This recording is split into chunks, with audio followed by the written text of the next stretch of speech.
Assalamualaikum warahmatullahi wabarakatuh.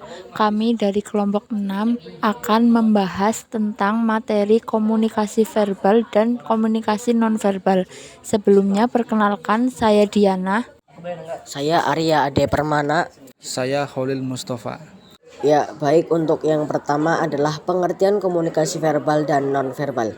Komunikasi verbal yaitu komunikasi yang berbentuk lisan ataupun tulisan. Contohnya adalah kata-kata yang diucapkan langsung melalui berbicara yang akan dilakukan secara langsung face to face atau perantara media. Sedangkan komunikasi nonverbal yaitu komunikasi yang tidak menggunakan kata-kata, misalnya komunikasi dengan bahasa tubuh seperti mimik wajah, gerakan tangan, dan kecepatan berbicara. Lalu yang kedua adalah karakteristik komunikasi verbal dan nonverbal. Karakteristik verbal yaitu jelas, ringkas, memberikan kata-kata, arti konotif dan denotif, dan serta intonasi. Karakteristik komunikasi nonverbal yaitu komunikatif, kesamaan perilaku, artikulasi, dan konseptual. Lalu slide selanjutnya adalah fungsi komunikasi verbal dan nonverbal.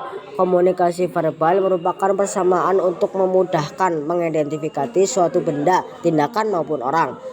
Jalur informasi dan transmisi informasi, menanyakan artikulasi dan intonasi, alat spesifik yang efektif sebagai komunikasi yang efektif untuk menyampaikan dengan sesuatu yang mudah akan dipahami sebagaimana sarana pembicara bahasa.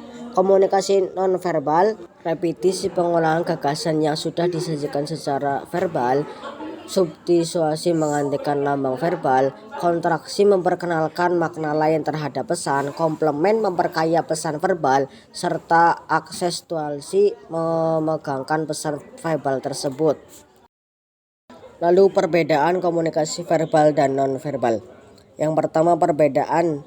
Yang pertama adalah komunikasi nonverbal yang dianggap lebih jujur. Lalu yang kedua, komunikasi nonverbal memiliki banyak saluran, sedangkan komunikasi verbal biasanya terjadi dalam satu saluran. Lalu yang ketiga, komunikasi verbal adalah komunikasi yang diskret, sedangkan komunikasi nonverbal berlangsung terus-menerus. Lalu unsur komunikasi verbal. Yang pertama, kata.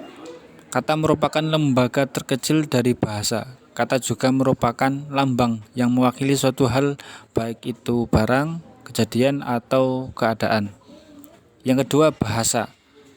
Bahasa merupakan suatu sistem lambang yang memungkinkan orang berbagi makna. Dalam komunikasi verbal, lambang bahasa yang digunakan ialah bahasa lisan, tertulis pada kertas ataupun dengan elektronik. Nah, ada 3 teori yang membicarakan orang sehingga orang memiliki kemampuan berbahasa.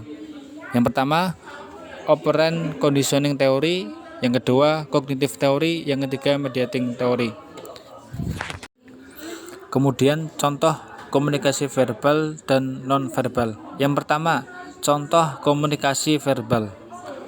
Ada 2, yaitu komunikasi verbal secara langsung dan tidak langsung. Yang pertama, komunikasi verbal secara langsung. Komunikasi yang disampaikan secara langsung face to face, komunikasi yang disampaikan melalui perantara media. Kemudian komunikasi verbal secara tidak langsung. Komunikasi yang dilakukan melalui tulisan yang bisa dilakukan dengan menggunakan media seperti surat dan podcast. Kemudian contoh selanjutnya itu komunikasi nonverbal. Di antaranya contoh komunikasi nonverbal adalah mengetuk pintu, menggelengkan kepala, berjabat tangan, mengerutkan dahi, tersenyum, menggigit bibir bawah. Jenis-jenis komunikasi verbal dan nonverbal. Jenis komunikasi verbal yaitu berbicara dan menulis. Berbicara itu jenis komunikasi verbal vokal, dan menulis itu jenis komunikasi verbal non-vokal.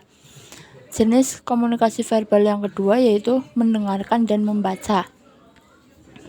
Jenis komunikasi nonverbal yaitu 1. Kontak mata, yang kedua gestur, sentuhan, tampilan, gerakan, postur tubuh, dan ekspresi wajah. Sekian dari kelompok kami. Demikian pembahasan yang dapat kami bahas. Apabila banyak salah, kami mohon maaf. Wassalamualaikum warahmatullahi wabarakatuh.